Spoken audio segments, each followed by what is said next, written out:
కూటమి ప్రభుత్వం 5 ఏళ్లలో 20 లక్షల ఉద్యోగాలు కల్పిస్తామనే హామీని నెరవేర్చే దిశగా ముందుకెళ్తోందని గిరిజన సంక్షేమ శాఖ మంత్రి గుమ్మడి సంధ్యారాణి స్పష్టం చేశారు. 23 నెలల్లోనే 24 లక్షల ఉద్యోగాల కల్పనకు సరిపడా పెట్టుబడులు సాధించామని వెల్లడించారు. ఉత్తరాంధ్ర యువతకు, ముఖ్యంగా గిరిజనులకు లబ్ధి జరిగేలా పెట్టుబడులు వస్తున్నాయని వివరించారు.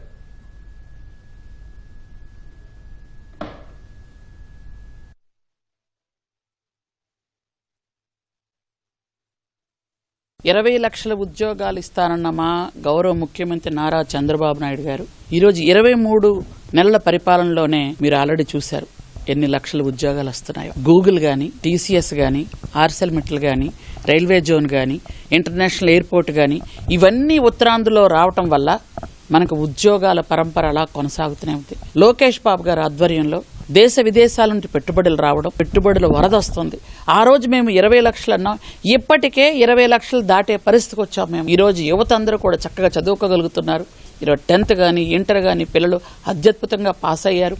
ఉత్తరాంధ్ర ముఖ్యంగా రైల్వే జోన్, ఈ రైల్వే జోన్ కూడా అత్యద్భుతంగా ఈరోజు మనకి రావటం, దానికి కేంద్ర మంత్రి వర్యులు రామ్మోహన్ నాయుడు గారు సహకరించడం, అలాగే భోగాపురంలో ఎయిర్పోర్ట్ అత్యంత అద్భుతంగా రెడీ అవ్వటం, ఈరోజు మనం ప్రారంభోత్సవానికి కూడా రెడీ అయింది. కాబట్టి ఉత్తరాంధ్రలో ఉన్న ప్రజలందరూ కూడా ఎంతో సంతోషంగా ఉన్నారు.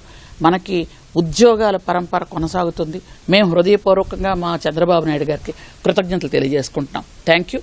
ముఖ్యంగా మా గిరిజన యువత ఎవరైతే ఉన్నారో, గిరిజన యువత అందరికీ కూడా నిన్నటిదాకా గంజాయితో మగ్గిపోయినటువంటి చాలామంది యువత ఈరోజు గూగుల్ సంస్థ రాగానే వైజాగ్లో చివర జీ అంటే గంజాయి అని గత కాలం అనుకుంటే ఈరోజు జీ అంటే గూగుల్ అనుకుంటున్నాం.